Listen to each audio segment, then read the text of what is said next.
اچھا، قربانی کے حوالے سے ایک مسئلہ اور عرض کرتا چلوں، وہ ہے حصے والی قربانی کے تعلق سے۔ ابھی ہمارے یہاں دیکھیں کیا ہوتا ہے کہ حصے والی قربانی 1500 روپے حصہ یا 2000 روپے حصہ، 1700 روپے حصہ جو ہے بغیر گوشت کی قربانی، پھر گوشت والی قربانی 2500، 3000، کہیں 4000 بھی ہے، تو اس حساب سے جو ہے حصے والی قربانی کرتے ہیں۔ حصے والی قربانی کا ایک یہ مسئلہ میں بتا دے رہا اس لیے بہتر سمجھ رہا ہوں کہ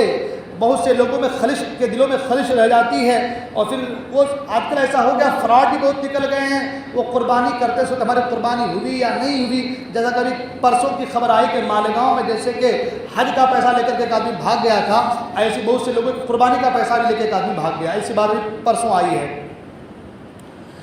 حصے والی قربانی کے حوالے سے ایک مسئلہ ذہن نشین کریں، وہ یہ فی حصہ 1500 روپے یا 1700 روپے رکھتے ہیں، تو اس میں کیا ہوتا ہے کہ بھائی آپ 1500 روپے تو آپ کا ایک حصہ جو ہے، 2 حصہ، 3، جتنے حصے آپ لینا چاہیں، آپ کی قربانی باہر ہوگی۔ مہاراشٹر میں تو مہاراشٹر کے باہر ہوگی، جہاں پہ سویدھائیں ہیں وہاں پہ قربانی ہوگی، ایسا کر لیتے ہیں۔ تو ایسا کرنے میں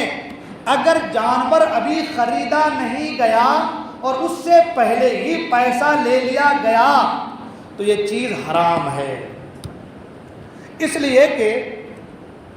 ہم آپ سے پیسہ لے رہے ہیں جانور کے گوشت کی قربانی کے حوالے سے، اور جانور کو ابھی میں نے خریدا ہی نہیں ہے، تو جو چیز ابھی میرے پاس آئی نہیں، میں خریدا ہی نہیں، اس چیز کو میں بیچ ہی نہیں سکتا۔ جو چیز ابھی میرے پاس نہیں ہے، میں نے اس کو خریدا ہی، یا میرے پاس نہیں ہے، یہ مائک ہے، یہ میرے پاس نہیں ہے، دوسرے کسی کی ہے، اس کو میں بیچ سکتا کیا؟ نہیں بیچ سکتا۔ اس کو میں خرید لوں گا، میرے پاس آ گئی، اب اس کو میں بیچ سکتا ہوں۔ تو اب اگر حصے والی قربانی میں آدمی سے پہلے پیسہ لے لیا جا رہا ہے اور بعد میں جانور خریدا جا رہا ہے تو ایسا بیع اس کو حرام کہا گیا ہے، ٹھیک ہے۔ اس کی دوسری صورت یہ آتی ہے کہ بھائی جانور ہم نے پہلے خرید لیا ہے، جانور پہلے ہم نے خرید کے رکھ لیا ہے، اب آپ سے ہم پیسے لے رہے ہیں، اب آپ سے ہم پیسے لے رہے ہیں، تو اس میں بھی یہ دیکھا جائے گا کہ بھائی ہم فی حصہ گوشت والی قربانی کا ہم 2500 روپے یا 3000 کر رہے ہیں، 2500 روپے یا 3000 روپے ہم کر رہے ہیں، اور جانور ہم نے خرید کے رکھ دیا ہے۔ اب سب سے آپ 2500 روپے لے رہے ہیں، تو ہر جانور کی قیمت 2500 کے حساب یا 1500 کے حساب اگر آپ جوڑ لیں تو 10,500 روپے بنتے ہیں، 7 حصے کے ایک جانور کے 10,500 روپے بنتے ہیں۔ اب آپ سب سے 1500 روپے لے رہے ہیں، مگر کسی جانور کی قیمت 9,000 ہے، کسی کی 12,000 ہے، کسی کی 15,000 ہے، کسی کی 10,000 ہے، کسی کی 8,000 ہے، سب سے پیسہ ہم لے رہے ہیں کتنا؟ 1500۔ ایک جانور میں 7 آدمی حصے دار ہیں، تو 7 آدمی کا حصہ 10,500 روپے بنتا ہے، 10,500 روپے بنتا ہے، لیکن ہم پیسہ لے رہے ہیں کتنا؟ 2,000 کر کے۔ تو جانور جو ہے ہم نے لیا ہے 10,500 کا یا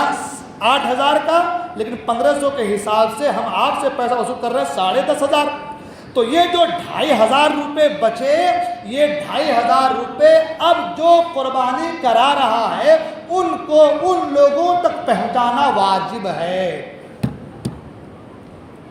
ہاں، یہ مسئلہ میں نے اس لیے بیان کیا، حالانکہ لوگ سن کیا بھائی مسئلے بیان سب چیزیں باتیں، یہ اس لیے بول رہا ہوں کہ آپ بھی حصے والی قربانی کرتے ہیں، ہے نا، ہم بھی کراتے ہیں، تو اس چیز کے تعلق سے اگر ہمیں خبر ہو تو ہم صحیح جگہ پر اپنا پیسہ لگا پائیں گے، اور ہم دیکھ پائیں گے مسئلہ کی نوعیت کیا ہے، اسی حساب سے ہم پیسہ لگائیں گے۔ ورنہ سب سے بہتر تو یہی ہے کہ آدمی اپنے ہاتھ سے قربانی کرے، مگر حالات ہمارے سازگار نہیں ہیں، اس لیے لوگ باہر قربانی کر لیتے ہیں، اس لیے لوگ باہر قربانی کر لیتے ہیں۔ تو جب آپ باہر قربانی کرتے ہیں تو اس چیز کا خاص خیال رکھا جائے، اور جو لوگ قربانی کرواتے ہیں وہ بھی اس چیز کا خاص خیال رکھیں، کہیں ایسا نہ ہو کہ آپ جانور لے رہے ہیں 7,000 کا، پیسہ وصول کر رہے ہیں آپ 2500 روپے کا، جو پیسہ بچے وہ آپ کے جیب میں، اگر ایسا ہوا تو آپ سخت گنہگار ہوں گے۔ اس کے تعلق سے میں نے گیلانی مشن کے حوالے سے مولانا پرویز عالم صاحب سے گفتگو کی، میں نے گیلانی مشن کے حوالے سے مولانا پرویز عالم صاحب سے گفتگو کی، میں نے گیلانی مشن کے حوالے سے مولانا پرویز عالم صاحب سے گفتگو کی، میں نے گیلانی مشن کے حوالے سے مولانا پرویز عالم صاحب سے گفتگو کی، جو حقیقت بات ہے آپ کو بیان کروں میں نے ان سے بھی کہا کہ حضرت یہ جو پیسہ 1500 روپے لیا جا رہا ہے، اب کسی جانور کی قیمت 9000 ہے اور 7 حصہ شریک ہو رہے ہیں 1500 کے حساب سے، تو پیسہ 10,500 روپے بن رہا ہے۔ جانور اگر 9000 کا لیا گیا ہے تو اب وہ جو 1500 روپے اس کا کیا بنے گا، ہے نا؟ تو مولانا پرویز عالم صاحب نے مجھے کہا کہ آپ جیلانی مشن کی پاوتی کو پڑھ لیجیے گا، اس کے لیے صاف لکھا ہوا ہے، پہلے تو جانور پہلے خرید لی جاتی ہے، اس کے بعد پاوتی میں لکھا ہوا ہے بالکل کہ آپ کا حصہ 1500 روپے ہے، لیکن اگر جانور کی قیمت کم میں مل جائے جانور تو جو پیسہ آپ کا بچے گا، کیا آپ ایگری کرتے ہیں کہ یہ آپ کا پیسہ جیلانی مشن کے طرف سے جیلانی مشن کو پہنچے اور جیلانی مشن کے طرف سے غریبوں میں یا مدرسوں میں تقسیم ہو؟ کیا آپ ایگری کرتے ہیں؟ جب یہ دستخط دی جاتی ہے تب جا کے اس کو پاوتی دی جاتی ہے۔ اگر ایسا ہے تو جائز ہے۔